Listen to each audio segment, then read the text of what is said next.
الإجابة خسّرني وخسّر ناس كتيرة، مش بس في مجال المونتاج، في الdesign برضه وحاجات تانية projects أو مشاريع معيّنة أو شغل معيّن، بس معظمنا أو كلّنا فعلًا لسه مستنيين إن هو يتطوّر أكتر وحابين إن هو يتطوّر أكتر. خلّيني أفهّمك ليه. السلام عليكم، ازيكم؟ انا كده عبد الله، بشتغل بقالي اكتر من 4 سنين في مجال المونتاج، وكنت بشتغل قبل كده في مجال الديزاين خبره بسيطه، فانا عارف البروجكت كانت ماشيه ازاي قبل الاي اي، ودلوقتي برضو الموضوع بقى ماشي ازاي. فخليني اقول لك الموضوع كله. ايوه، الاي اي بيخسر ناس فعلا شغلها. في بروجكتس انا شخصيا خسرتها بسبب الموضوع ده. بروجكتس مثلا زي اني بس اكتب الكابشنز او الترجمه على الفيديو. في بروجكتس كده بيبقى في كلاينتس او عملاء معينين عايزين بس ان انت تكتب لهم النص او الحاجه اللي هم بيقولوها في الفيديو على الشاشه. بيبقى فيديو بسيط قوي، محتاج بس انت تقطع وتضيف شويه تعديل الوان وتضيف النص عليه. في الغالب في كلاينتس كتير بيعرفوا يعملوا تعديل الوان وبرضه بيعرفوا يقطعوا، بيبقى ليهم خبره فعليه في المونتاج، فبيبقى الصعوبه الحقيقيه بس بالنسبه لهم هي كتابه النص. العمل الروتيني ده او الحاجه اللي بتاخد وقت وما فيهاش اي ابداع ومش محتاجه شخص مبدع او كرييتيف ان هو يعملها. لما الاي اي جه، في بروجكتس ناس خسرتها بسبب الموضوع ده. كان شغلها اساسي او المهام الرئيسيه في البروجكت او المشروع اللي هو شغال عليه هو ان هو يكتب الترجمه. ده مثال واحد في المونتاج، في امثله كتير تانية، زي انك مثلا تبدل بين الكاميرات في البودكاست، زي انك تعزل الخلفيه او تعدل في الوان صور المنتجات. دي كانت بروجكتس كتير بتبقى موجوده قبل كده. دلوقتي الاي اي بيعمل الحاجه ديت، والموضوع ده قل بنسبه كبيره بسبب الاي اي، انك تغير خلفيه المنتجات او تعزلها.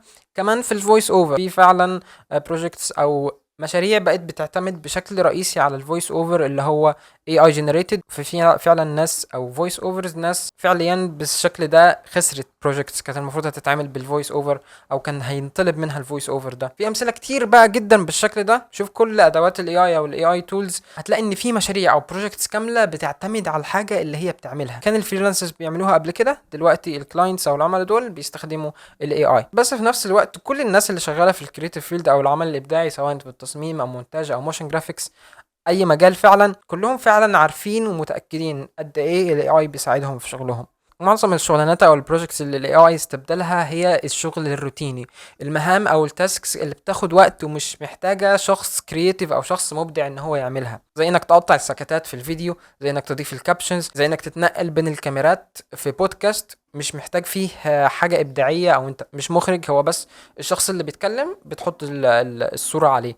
فدول كاميرتين انت بتغير بينهم، زي انك تعمل سيلكشن في لمنتج او تفصل المنتج عن الخلفيه او الصوره عن الباك جراوند. بقيس عليه كل ده، هتلاقي ان معظم الحاجات او المهام اللي الاي اي استبدلها هي كلها مهام روتينيه، وفي نقطه معينه او عند بروجكتس معينه انت بتبقى شغال عليها، انت بتستخدم الادوات او ادوات الاي اي دي. على الناحيه التانية، انا كفيديو اديتور بستخدم اي اي كل يوم، وبيساعدني في شغلي كل يوم، وبيزود لي الشغل اللي انا بعمله، وبيزود لي العائد المادي اللي بيوصل لي كل شهر، بالرغم من ان هو فعلا في بروجكتس انا خسرتها. بس خليني اقول لك ازاي. في بروجكتس تانية مثلا بتبقى فيديو كامل، وانا هعمل فيه كل حاجه، بدايه من تلوين، اختيار اللقطات، ان تقطيع السكتات او احذف الاجزاء اللي مش مرغوب فيها، لاختيار الكاميرات، اضافات بقى في المونتاج معينه كتيره بقى جدا. ففكره ان انت تنتج فيديو او تمنتج فيديو بتمر بمراحل كتير. مثلا مرحله بس ان انت تضيف الكابشنز ديت كانت بتاخد مثلا ساعه، دلوقتي اي اي تول زي سابس بتعمل لك الموضوع ده في دقيقتين، بيكون الترجمه عندك وتقدر تعدل فيها براحتك.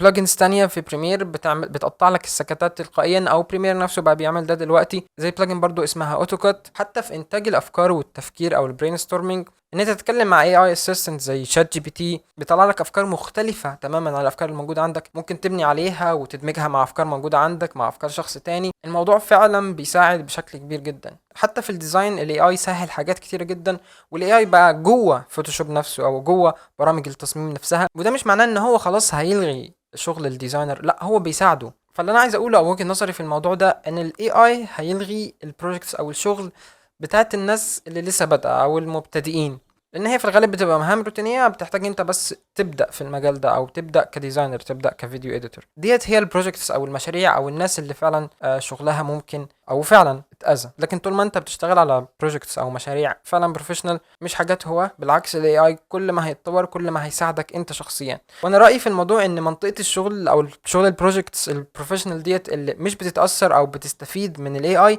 هتفضل تقل، هتبقى معظم البروجكتس فعلا مهام روتينيه، حاجات الاي اي يقدر يعملها.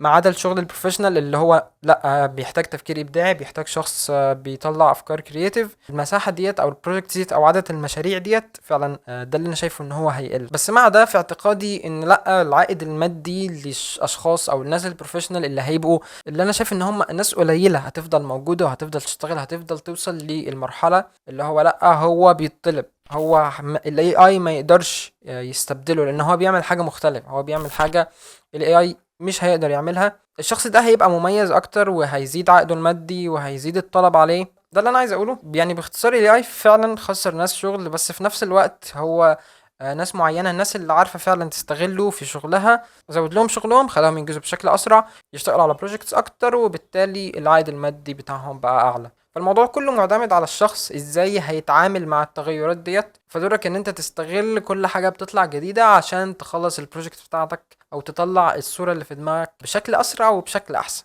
ده اللي هيخليك انت متميز اكتر. في النهاية هل في داعي ان الواحد يقلق بسبب الموضوع ده؟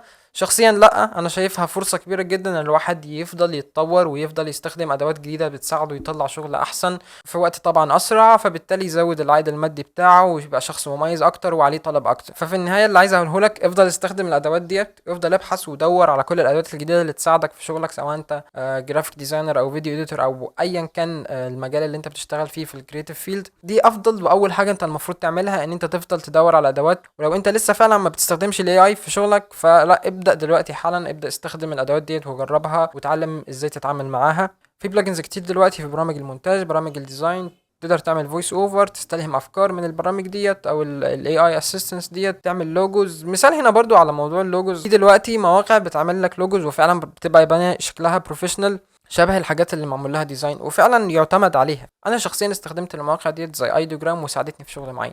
لكن لو مسكنا مثلا بس حته اللوجوز او البراندنج في الموضوع ده، هل انت فاكر ان الشركات اللي بتدفع الاف الدولارات على جرافيك ديزاينر عشان يعمل لهم براند ايدنتيتي كامله او هويه بصريه كامله ليهم بتعبر عن نشاطهم التجاري وتفضل محفوره في ذهن العميل او العملاء بتاعتها؟ اكيد لا. انت بقى لو جرافيك ديزاينر لسه مبتدئ او بتعمل حاجات شبه اللي الاي اي بيعملها، دي فرصتك ان انت تبقى الشخص اللي بيعمل حاجات مميزه الاي اي مش بيعملها، وبالتالي عائدك هيزيد، هيبقى شغلك بروفيشنال اكتر ومطلوب انت اكتر، لان المعظم شغلهم عادي والاي اي بيعمله. زي ما قلت تاني، دي فرصة انت المفروض تستغلها، وشخصيا مفيش اي داعي للقلق، بالعكس الموضوع فعلا بيخليك متحمس تعرف ايه الجديد وازاي هيساعدك الموضوع ده وتستخدمه في مشاريعك الابداعية كلها. بس كده، حبيت الفيديو ده يكون دردشة كده بسيطة معاك عن الموضوع ده. ال AI فعلا خد من الناس مشاريع معينة أو بروجيكتس معينة، بس في نفس الوقت معظم الناس اللي بتشتغل في المجالات الإبداعية هو سهل عليها شغلها، خلاها تعمل بروجيكتس أكتر في وقت أقل، وبالتالي العائد المادي بتاعهم زاد، فمفيش أي خطر على شغلهم.